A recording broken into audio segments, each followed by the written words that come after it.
ನಮಸ್ಕಾರ ಸ್ನೇಹಿತರೆ, ನನ್ನ ಕನ್ನಡದ ಅದ್ಭುತ ಕಥೆಯ ಯೂಟ್ಯೂಬ್ ಚಾನಲಿಗೆ ತಮ್ಮ ಎಲ್ಲರಿಗೂ ಸ್ವಾಗತ. ಹಾಗಾಗಿದ್ದರೆ ಬನ್ನಿ ಸ್ನೇಹಿತರೆ, ಯಾವ ರೀತಿಯಾಗಿ ಸ್ಟೋರಿ ಇದೆ ಅಂತ ನೋಡೋಣ. ಬಿದಿರು ಎತ್ತರಕ್ಕೆ ಬೆಳೆದು ಗಾಳಿಗೆ ಬಾಗಿ ಮುರಿದು ನೆಲಕ್ಕೆ ಬಿದ್ದಿತು. ಅದೇ ಗಾಳಿ ಗಂಧವು ಮರವು ಮುರಿದು ಬಿದ್ದಿತು. ಅಲ್ಪ ಸ್ವಲ್ಪ ದೂರದಲ್ಲಿ ಬೇಟೆಯು ಮರವು ನೆಲಕ್ಕೆ ಬಿದ್ದು ಅವುಗಳ ಮಧ್ಯೆ ಮಾತುಕತೆಗಳನ್ನು ಶುರುವಾದವು. ಗಂಧ ಮತ್ತು ಬೇಟೆಯು ತಾವು ಹೆಚ್ಚು ಅಂತ ಜಂಬ ಕೊಚ್ಚಿ ಕೊಳ್ಳತೊಡಗಿದವು.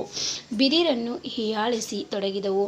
ಬಿದಿರು ಏನನ್ನು ಮಾತನ್ನ ಆಡದೆ ಸುಮ್ಮನೆ ನಿಂತು ನೋಡ್ತಾ ಇತ್ತು. ಗಂಧ ತಾನು ಪೂಜೆಗೆ, ಪರಿಮಳಕ್ಕೆ ಮತ್ತು ಸುಗಂಧ ದ್ರವ್ಯಗಳಿಗೆ ಬೇಕೇ ಬೇಕು, ತನಗೆ ಹೆಚ್ಚು ಬೆಲೆ ಇದೆ ಎಂದು ಹೇಳಿತು. ಬೇಟೆಯು ನನ್ನ ಬೆಲೆ ಎಷ್ಟು ಆದರೂ ನಿನ್ನನ್ನು ಮನೆ ಕಟ್ಟಲು ಬಳಸುವುದಿಲ್ಲ. ಒಂದು ಪಕ್ಷ ನೀನು ಇಲ್ಲದೆ ಇದ್ದರೂ ಆದೀತು, ಆದರೆ ಮನೆಯ ಕೆಲವು ಭಾಗಗಳಿಗೆ ನಾನು ಅನಿವಾರ್ಯ ಅಂತ ವಾದಿಸಿತು. ಬಿದಿರಿನ ಸಣ್ಣ ಸಣ್ಣ ಕೋಲುಗಳು ಸುಮ್ಮನೆ ಇವರನ್ನು ನೋಡುತ್ತಾ ತಾನು ಬಿದಿರಾಗಿಯೇ ಹುಟ್ಟಿದ್ದಕ್ಕೆ ಬೇಜಾರು ಮಾಡಿಕೊಂಡಿತು. ಮರಗಳು ಬಿದಿರು ಸುದ್ದಿ ತಿಳಿದು ಊರಿನ ಜನ ಬಂದರು.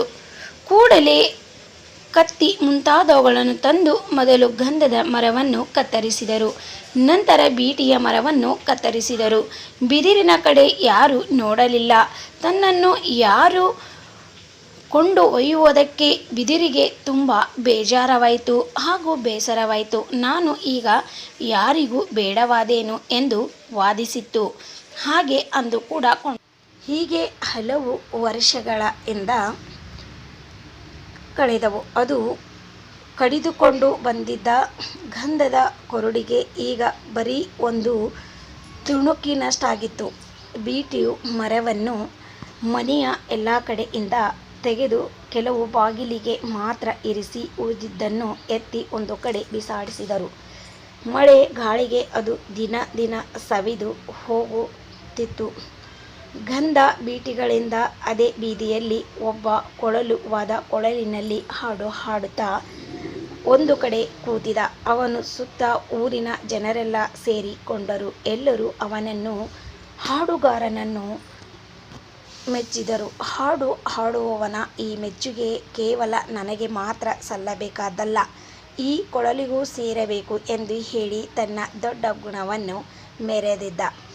ಕೊಳಲನ್ನು ನೋಡಿದ ಗಂಧದ ತುಣುಕಿಗೆ ಕಾಡಿನ ದಿನಗಳು ನೆನಪಾದವು. ಆವತ್ತು ಮುರಿದು ಬಿದ್ದ ಬಿದಿರಿನ ತುಣುಕಿಗೆ ಇದು ಎಂದು ನೆನಪಾಯಿತು. ಅದು ಬಿದಿರಿಗೆ, ನೀನು ಇಲ್ಲಿಗೆ ಹೇಗೆ ಬಂದೆ? ನಿನ್ನಿಂದ ಹಾಡು ಹಾಡಲು ಹೇಗೆ ಸಾಧ್ಯ ಎಂದು ಕೇಳಿತು. ಅದನ್ನು ಬಿದಿರು, ನೀವು ಹೋದ ಮೇಲೆ ಒಬ್ಬ ಹಾಡುಗಾರ ಕಾಡಿಗೆ ಬಂದು ಕಡೆ ಬಿದ್ದಿದ್ದ ನನ್ನನ್ನು ನೋಡಿ ಕತ್ತರಿಸಿಕೊಂಡು ಹೋದ. ನನಗೆ ತೂತುಗಳನ್ನು ಕೊರೆದ. ನನಗೆ ಆಗ ತುಂಬ ನೋವಾಯಿತು, ಆದರೂ ಸಹಿಸಿಕೊಂಡೆ.